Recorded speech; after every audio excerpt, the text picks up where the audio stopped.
સુરતના ઇસ્કોન મંદિરથી આવતીકાલે નીકળશે ભવ્ય રથયાત્રા. રથયાત્રાને લઈને ગૃહ રાજ્યમંત્રીએ ઇસ્કોન મંદિરની મુલાકાત લીધી હતી. રથયાત્રાને લઈને ગૃહ રાજ્યમંત્રીએ ઇસ્કોન મંદિરની મુલાકાત લીધી. સુરતના ઇસ્કોન મંદિરની આવતીકાલે નીકળશે ભવ્ય રથયાત્રા.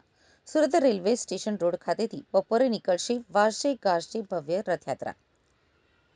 સુરત રેલવે સ્ટેશન રોડથી નીકળી ટેક્સટાઇલ માર્કેટથી ઉધના દરવાજા થઈ મજુરા ગેટ અને ત્યાંથી અડાજણ થઈ નિજ મંદિર પરત ફરશે રથયાત્રા.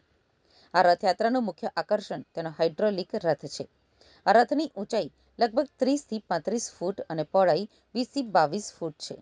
આ રથની સૌથી મોટી વિશેષતા એ છે કે તેને જરૂરિયાત મુજબ નાનો કે ઊંચો કરી શકાય છે. રસ્તામાં આવતા ઝાડ કે અન્ય અવરોધોના કારણે જ્યારે રથને નાનો કરવાની જરૂર પડે ત્યારે તેને સરળતાથી નાનો કરી શકાય છે. તેવી જ રીતે ભક્તો ભગવાનના પૂર્ણ દર્શન કરી શકે તે માટે જરૂર પડે રથને ઊંચો પણ કરી શકાય છે. આ હાઇડ્રોલિક સુવિધા રથયાત્રાને સરળ અને સુવિધાજનક બનાવશે.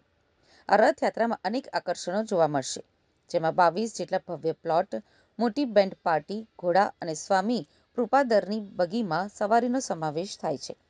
યાત્રા દરમિયાન ભક્તો માટે સતત બુંદી અને હલવાના પ્રસાદનું વિતરણ કરવામાં આવશે. યાત્રાના અંતે જહાંગીરપુરા ઇસ્કોન મંદિરમાં સૌ ભક્તો માટે પ્રસાદ જમણવારનું આયોજન કરવામાં આવ્યું છે.